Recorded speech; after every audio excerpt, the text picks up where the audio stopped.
반갑습니다. 산골의 아침입니다. 오늘 말씀 에베소서 3장 9절부터 13절입니다. 영원부터 만물을 창조하신 하나님 속에 감추어졌던 비밀의 경륜이 어떠한 것을 드러내게 하려 하심이라.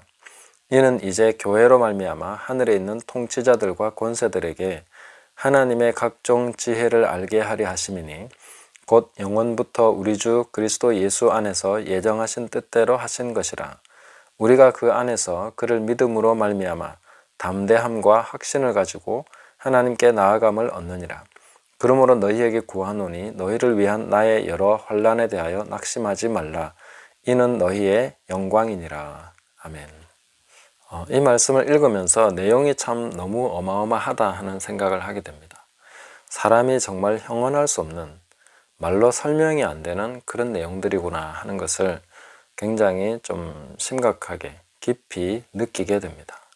수식어만 살펴봐도 영원부터 만물을 창조하신 하나님이 그 속에 또 감추어졌던 비밀의 경륜, 이렇게 하면 이 경륜이라는 이 하나를 설명하기 위해서 영원, 만물, 창조의 하나님, 그 속에 감추어진 또 비밀, 감추어졌는데 또 비밀이고 또 그게 그런 경륜이라는 거죠.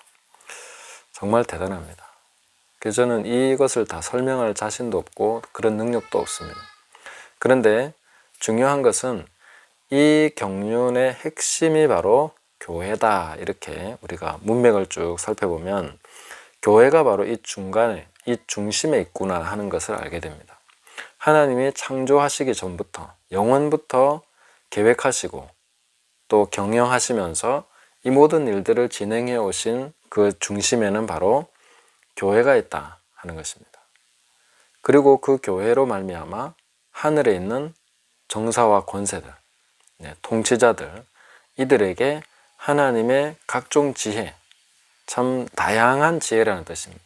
다양한 지혜를 알게 하려고 이 교회를 그런 식으로 계속 지금 경륜을 가지고 해오셨다, 이렇게 말씀해주고 있는 것입니다. 그것이 또한 우리 주 예수 그리스도 안에서 영원전부터 예정하신 뜻대로 하신 것이다. 이건 정말 사람이 가히 이룰 수 없는 것인데 그 핵심이 바로 교회고 그 교회가 바로 저와 여러분들 또 예수 그리스도를 믿는 모든 하나님의 자녀들이 바로 그 중심에 있다 하는 것입니다.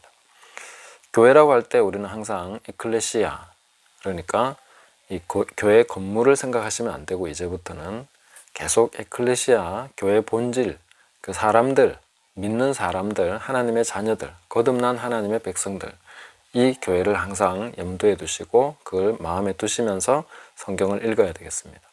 그래서 이 교회가 바로 중심이고 이 교회의 중심은 뭐냐? 그 이어진 말씀을 보시면 우리가 그 안에서 그를 믿음으로 말미암아 담대함과 확신을 가지고 하나님께 나아감을 얻느니라, 이렇게 말씀하셨습니다. 우리가 거대한 경륜, 영원부터 만물을 창조하신 하나님 안에 감추인 비밀, 이런 내용들에 대해서는 우리가 사실 설명을 하는 것보다는 경험을 해가는 것이 훨씬 더 좋습니다.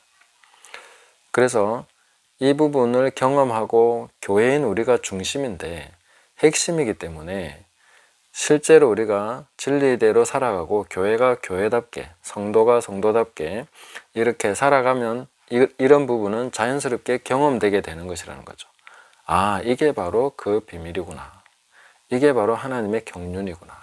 이것이 바로 이 하늘에 있는 통치자들과 권세들에게 나타내주는 하나님의 지혜구나 하는 것들을 이제 우리가 경험하는 것이 훨씬 더 좋은 것이라는 것이죠. 그래서 설명해서 머리로 그렇게 알 수 있으면 좋겠지만 실제로 이거는 사람이 형용할 수 없는 진리라는 것입니다. 사도 바울도 자기가 삼층천에서 들었는데 사람이 가히 이르지 못할 그런 계시를 받았다 했습니다. 그 계시의 중심이 바로 교회라는 것입니다. 그리고 그 교회는 사도 바울이 전하는 복음으로 말미암아 탄생되는 것입니다. 복음은 교회를 탄생시킵니다. 그리고 그 교회는 모든 하나님의 경륜의 핵심이고 그것을 통해서 이 세상과 하늘에 있는 통치자들, 권세들에게 하나님의 지혜가 나타나게 돼 있다. 그렇게 알도록 그렇게 계획되어 있다 하는 것입니다. 그런데 그것이 어떻게 되는가? 어떻게 되는가 하면 우리가 그 안에서 예수 그리스도 안에서 그를 믿음으로 말미암아 담대함과 확신을 가지고 하나님께 나아간다 이렇게 말했는데, 저는 이것이 좀 번역이 뭔가 조금 부족하다 생각합니다. 왜냐하면 제가 오늘 처음으로 저도 이걸 알게 됐는데, 성경을 읽다 보면 왜 갑자기 글자가 좀 작은 게 나오지 않습니까? 여기 하나님께 나아감을 얻는 일을 할 때 제가 가진 성경은 그렇게 되어 있습니다. 여기 좀 글자가 작거든요. 하나님께라는 글자가 작게 되어 있습니다. 그리고 나서 제가 쭉 살펴보니까 앞에도 이 작게 인쇄된 부분들이 있습니다. 근데 그게 뭔가 이제 알았는데, 보니까 원문에는 없는 것을 번역을 매끄럽게 하기 위해서 삽입해 놓은 것입니다. 근데 어떤 부분에서는 그 삽입한 것이 번역에 매끄러움을 더해주기도 하지만, 어떤 부분에서는 또 불필요한 오해 혹은 잘못된 이해를 가져오기도 하는데, 그게 지금 이 부분이 아닌가 싶습니다. 원래 원문으로 보면은 우리가 그 안에서 그를 믿음으로, 그 믿음을 통해서 아주 개방적이고 솔직하게 꺼리낌 없이 확신을 가지고 친밀함을 얻게 된다 이렇게 되어 있는 것입니다. 이 하나님께 나아간다는, 하나님께라는 것이 빠지고 친밀함을 얻게 된다, 친밀함을 가지게 된다, 이런 쪽으로 이제 번역이 되는 것이죠. 그러니까 교회에 대해서 이해하는 것이 점점 더 깊어지고 폭이 넓어지면 여기 하나님께라는 말이 들어가도 사실 틀린 얘기는 아니지만, 일단 그걸 빼고, 원문에 없으니까 빼고 보면 담대함과 확신 속에서 친밀함을 얻는다 이렇게 되어 있습니다. 그러니까 하나님, 삼위일체 하나님의 교제 속으로 우리가 부르심을 받았죠. 그리고 그 성도와 함께하는 그 교제 속으로 부름을 받았습니다. 그러니까 우리는 사실 친밀함 속으로 부르심 받았다. 그래서 제가 마지막 때의 가장 중요한 단어 중에 하나가 연결이다 이렇게 말씀드렸습니다. 연결이 돼가는 것이죠. 그리스도 안에서 상합하고 연락하고 한 지체로서 그 지체됨을 우리가 확인해 가면서 서로 연결이 돼가는 것인데, 이렇게 연결돼 가는 것이 바로 친밀함을 얻는다. 더 깊은 교제, 서로 알아가고 또 함께하고 하는 그런 것이죠. 근데 어떠한 분들과 연결되느냐? 환란 속에 있는 분들, 지하교회에 있는 분들, 그리고 복음을 땅끝까지 전하는 분들, 이런 분들과 연결이 돼야 된다고 제가 말씀을 드렸습니다. 하나님 말씀을 신실하게 실천하는 분들, 이런 분들하고도 연결이 돼야 되겠죠. 저는 사실 이 실천이 굉장히 중요하다라고도 또 생각하는데, 그래서 연결, 실천, 행함, 이 부분에 우리가 늘 좀 초점을 맞추고 가야 되겠습니다. 근데 저는 사실 개인적으로는 사람을 막 만나러 다니고 이런 거 별로 그렇게 좋아하는 성격이 아닙니다. 저는 혼자서 일하고 또 그냥 제가 나름대로 뭐 이렇게 하는 거는 좋아하지만 막 사람 만나러 돌아다니는 그런 성격이 아닙니다. 그렇지만 그리스도 안에서 만남, 하나님께서 증진시켜 주시는 그 친밀함에 대한 기대는 있습니다. 정말 의미 있는 만남, 하나님께서 붙여주시고 하나님께서 연결되게 하시는 분들과는 정말 저는 기대하는 마음이 있고 계속해서 연결되기를 원합니다. 그런 분들하고 뭐 의도적으로 막 계속 그냥 집요하게 연결하겠다는 것은 아닙니다. 성령께서 자연스럽게 연결해 주시는 것을 바라고 또 그렇게 돼 나가기를 원합니다. 왜냐하면 그게 바로 교회이기 때문에.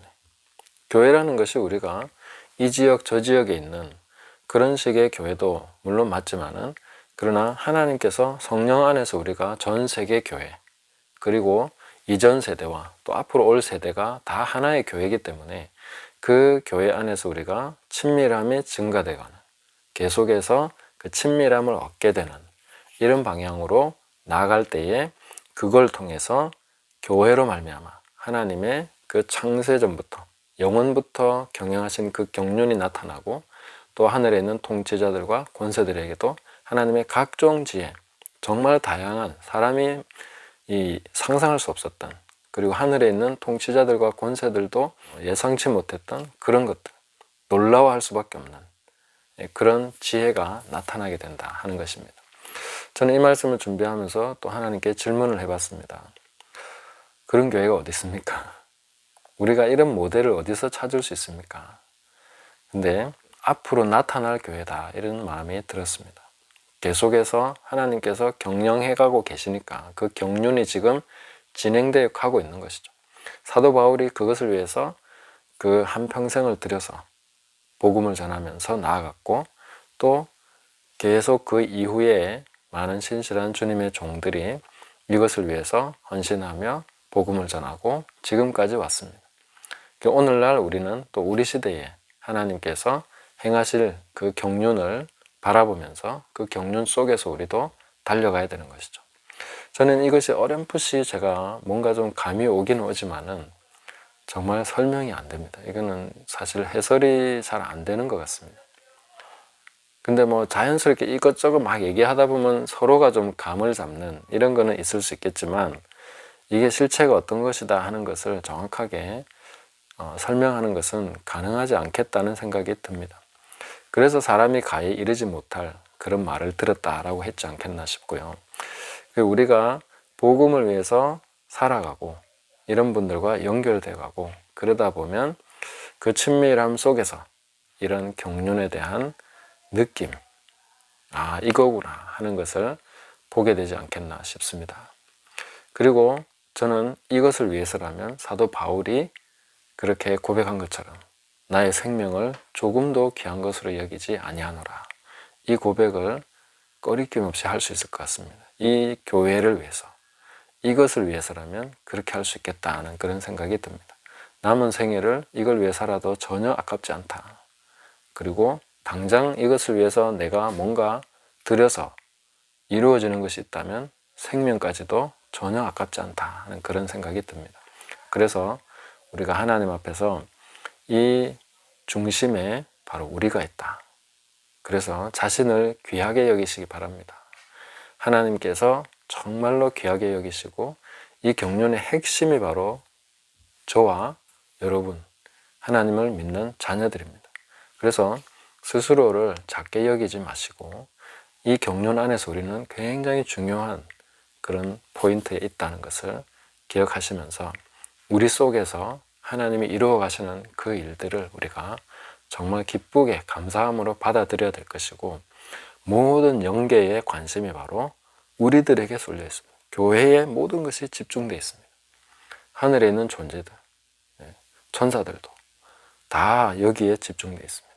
교회가 모든 세상의 구경거리고 온 우주의 구경거리입니다. 우리가 이것을 위해서 부름받았고 달려가고 있다 하는 것을 꼭 기억하시면서 정말 이 부르심을 끝까지 달려갈 수 있도록 기도하시면서, 너희가 이 성전을 헐어버려라, 내가 사흘 동안에 일으키겠다 하신 그 예수 그리스도의 지체, 몸된 교회가 바로 우리들이다 하는 것을 깨달으시고 계속해서 이 복된 길을 함께 끝까지 달려갈 수 있기를 바랍니다. 오늘 말씀 여기까지 전하겠습니다. 감사합니다.